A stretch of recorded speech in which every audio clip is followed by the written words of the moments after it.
ডিউটিৰ পৰা আহি মানে ইয়াত ভাতৰ লগত চব্জি নাছিলে খাবৰ কাৰণে এতিয়া চাই আমলেট মই বনাবৰ কাৰণে ৰেডি কৰি ল'লোঁ পূৰা কেৰাহী গৰম হৈ আছে বিন্দাছ এতিয়া বনাম আৰু চব্জি নাছিলে মানে খাবলৈ এতিয়া গুলি কৰি থৈ দিছোঁ পিঁয়াজ চিয়াজ জলকীয়া কাটি কৰি আমলেটটো ইয়াত দি দিছোঁ এয়া চ' এয়া মই বনোৱা ষ্টাইলটো চাব দেই এয়া পূৰা মানে গৰম হৈ গ'লে এয়া ফুলি গৈছে পূৰা গৰম কেৰাহীটো কাৰণে চুব নোৱাৰি যে সেইকাৰণে লোহাৰডাল লৈ লৈছোঁ আৰু এয়া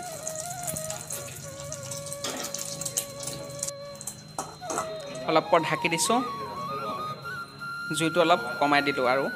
কাৰণ বেছি থাকিলে আকৌ দিয়ে যাবতো ক'লা হৈ যাবগৈ আকৌ আমলেট গৈ কিবা হ'বগৈ আৰু তাৰপিছত এয়া মই ঢাকনখন খুলি পেলাই লৰাই দিছোঁ কিছুমানে পকাই দিয়ে ন কিন্তু মই পকাই নিদিওঁ পকাই দিলে ইয়াত ভাঙি গ'ল দেখিলে চ' মই পকাই দিলে ভাঙি গ'ল কাৰণে কাৰণ পিঁয়াজ চিয়াজ দিয়া আছে যে চ' এয়া উলটিয়াই দিয়াৰ পিছত এইটো হ'ল দেখিছে বনোৱা ষ্টাইলটো সেইকণো ছিঙি গ'ল আৰু পকাই দিব চেষ্টা কৰিছিলোঁ যে কাৰণ ছিঙি গ'ল কাৰণে সেইকাৰণে পকাই নিদিওঁ আৰু এনেকুৱা আমলেট খাই পাইছে নে দেখিছে কেনেকৈ কেনেকুৱা হৈ গ'ল গোটেইটো আৰু খাব লাগে আজি আৰু ৰাতিৰ কাৰণে ভাত আৰু মানে ভাজি চাজি নাইতো ভাত আৰু অমলেটহে আৰু দালি আৰু লগত দালি আছে তো আজি মোৰ এতিয়া খাব ৰেডি হৈ গ'ল আজি ভিডিঅ'টো ৰাতি ইমানতে আছিলে চ' ভিডিঅ'টো চাই কেনেকুৱা লাগিল জনাব কিন্তু দেই